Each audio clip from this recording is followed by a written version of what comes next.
ઉના તાલુકાના સમઢિયાળા ગામે 11/7/2016ના રોજ જે બનાવ બન્યો એના અનુસંધાને પોલીસ દ્વારા કુલ મળી અને 41 આરોપીઓની અટક કરવામાં આવેલ અને 2 બાળ ગુનેગારોની અટક કરવામાં આવેલ. જે અંગેનો કેસ ઉનાથી વેરાવળ કોર્ટમાં ટ્રાન્સફર થયેલ અને 2018માં ટ્રાન્સફર થયેલ અને જેના નંબર જે એટ્રો સેશન્સ કેસ નંબર 8/2018, 9/2018 અને 11/2018. તેમાં આરોપી તરફે જુદા જુદા વકીલો રોકાયેલા, જેમાં એક વિજયકુમારસિંહ માવધિયા, અશ્વિનભાઈ થાનકી, PM સિકોદરા સાહેબ, ત્યારબાદ આબિદભાઈ સુમરા, રીતેશભાઈ પંડ્યા વગેરે છે આરોપીઓ તરફે બચાવમાં રોકાયેલા હતા.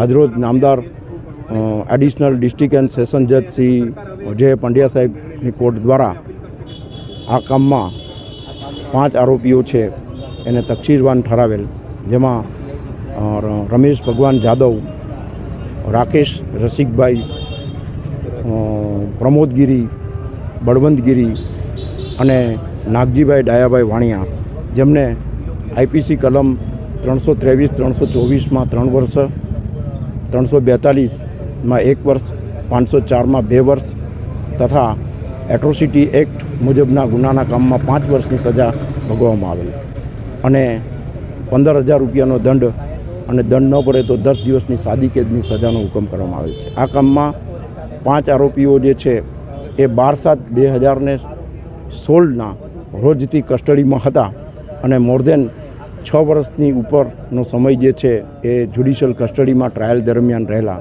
તેમને આ તમામ સજાઓ છે એકી સાથે ભોગવવી અને આ જે સજાઓ જે છે જેટલો સમય કસ્ટડીમાં રહેલ છે એ પણ મજરે આપવાનો હુકમ કરેલ છે.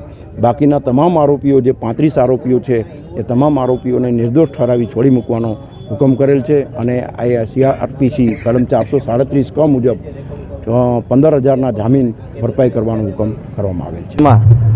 સરકાર પક્ષે રજૂ થયેલા પુરાવાઓ અને રેકર્ડ આધારિત જે જુબાનીઓ થઈ તે મેડિકલ એવિડન્સ હતા તેના આધારે નામદાર કોર્ટે આ કામમાં કુલ 41 આરોપીઓ હતા.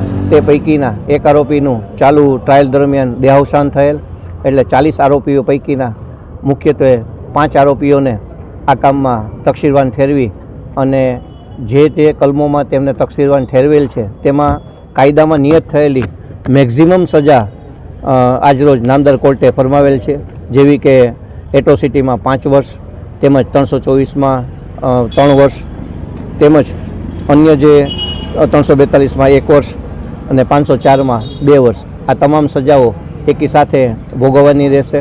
તેમજ જે કોર્ટમાં જે સજાઓ કોર્ટે ફરમાવેલી છે તેમાં આરોપીઓ જે સજાઓ ભોગવી લીધેલી છે તે મજરે આપવી તેઓ પણ નામદાર જે પંડ્યા સાહેબ એ આદેશ કરેલ છે અને આ રીતે ઉનાના આ કેસમાં આજરોજ સરકાર પક્ષે અમોને સ્પેશિયલ આદેશ કરી અને રોકવામાં આવેલ મોકલેલ તે કેસ માં ગઈકાલે પણ હર્ષ સંઘવી સાહેબ પૃચ્છા કરતા હતા અને આજરોજ એમાં સરકાર પક્ષે જે રજૂઆતોને કેસ ચલાવી અને જજમેન્ટ આવી ગયેલ છે, જેથી લોકોને ન્યાય અને કાયદાના શાસન ઉપર અને વ્યવસ્થા ઉપર શ્રદ્ધા બેસેલ છે.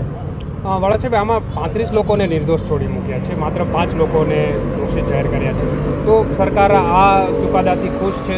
હવે આગળ શું આ કાર્યવાહી કરશે? આ બહુ ઘણા બધા પત્તા એટલે પેજીસનો ચુકાદો છે. આશરે 340 જેટલા પાનાઓ છે. હજી સંપૂર્ણ અભ્યાસ કરાયેલ નથી. બીજું, નામદાર કોર્ટે કોઈને પણ તકસીરવાન ઠેરવવા માટે જોઈતા જે ઇન્ગ્રીડિયન્ટ્સ છે કે એનું ઇન્વોલ્વમેન્ટ હોવું જોઈએ, રેકર્ડથી ફરિયાદી એને સમર્થન આપવું જોઈએ અને સાંયોગિક પુરાવાઓ પણ એને સમર્થન આપતા હોવા જોઈએ. આ તમામ નામદાર કોર્ટે જુબાની દેતી વખતે કેસમાં તકસીરવાન ઠેરવતી વખતે જોવાનું રહે છે. જે નામદાર કોર્ટેનું જે પણ ફાઇન્ડિંગ હશે તેનો અભ્યાસ કરી અને આગળની કાર્યવાહી સરકારની સૂચના મુજબ અમે કરશું.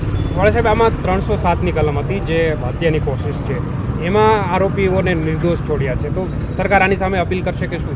જે કલમો સરકાર પક્ષે અને ફરિયાદ પક્ષે સાબિત થઈ શકી છે તેમાં નામદાર કોર્ટે સજા ફરમાવેલ છે અને બાકી તો મેં આપને પહેલાં પણ કીધું, ફરીથી જ કહું છું કે ચુકાદાનો સંપૂર્ણ અભ્યાસ કર્યા બાદ અને સરકાર પક્ષથી મળેલી સૂચનાઓનો અમે અત્રેથી અમલ કરશું. Thank you.